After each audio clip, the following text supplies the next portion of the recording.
À Ouessant, c'est l'une des plages préférées des touristes et des habitants. Hier, une femme de 57 ans s'y est noyée alors qu'elle se baignait avec ses 2 fils. Les vagues étaient hautes, poussées par le vent. Ça claquait de partout, la mer sur les rochers, enfin c'était au moins du 100 à l'heure. Ah oui, c'était très dangereux, très dangereux. La victime connaissait bien les lieux. Originaire de la région, elle venait tous les ans ici. Mais d'après les témoins, elle se serait laissée surprendre. La mer montait, donc c'était dangereux. En fait, plus ça va, plus les vagues se rapprochaient du mur. Et le problème, en fait, dans ce cas-là, c'est pas vraiment les vagues, c'est les obstacles, les galets, les choses comme ça. Les secours sauveront ces 2 enfants, mais n'arriveront pas à réanimer la victime. Hier, des côtes de la mer du Nord à l'Atlantique, les vagues pouvaient faire jusqu'à 9 mètres. Les sauveteurs ont dû mener des dizaines d'interventions en mer.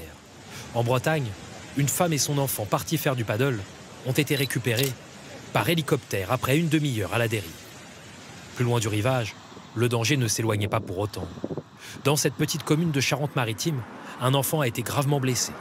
Dans le parc de la maison de famille, il jouait sur son vélo quand un arbre est tombé et l'a écrasé.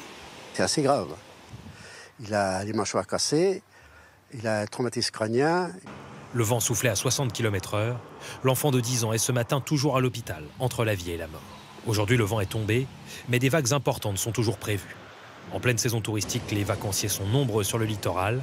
Les autorités insistent avec cette forte houle, il faut rester loin du bord. Alors les gens veulent s'approcher le plus près possible des vagues et quelquefois peuvent être surpris par une vague un peu plus grosse que les autres. Et c'est très très compliqué d'aller les chercher et d'aller les secourir. Plusieurs communes comme Biscarrosse ont décidé de fermer totalement les plages ce soir pour éviter tout accident.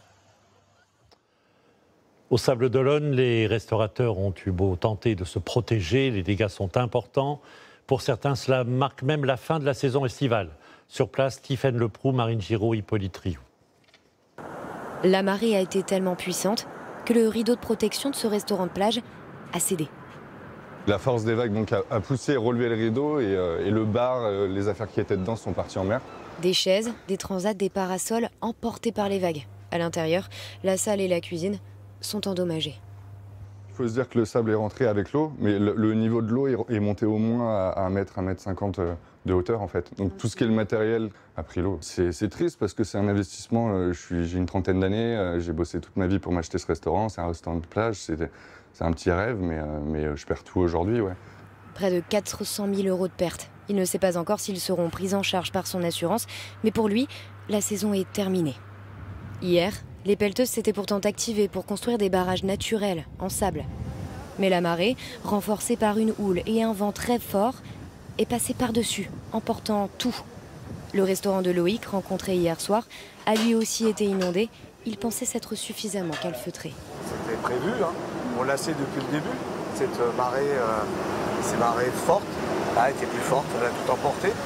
Sur la digue, les vacanciers aussi ont été marqués par la puissance des vagues. La hauteur des rouleaux et puis l'avancée de la mer très très rapide. Elle était en 5 minutes, elle avait pris 5 mètres quoi. C'est pas habituel. On a vu déjà les cabanes de plage se faire emporter, les barrières aussi. C'était assez violent, ouais. Une nouvelle marée est prévue en fin de journée, mais elle devrait être moins intense. Les pelleteuses continuent d'ériger des murs de sable de plus de 3 mètres pour s'y préparer.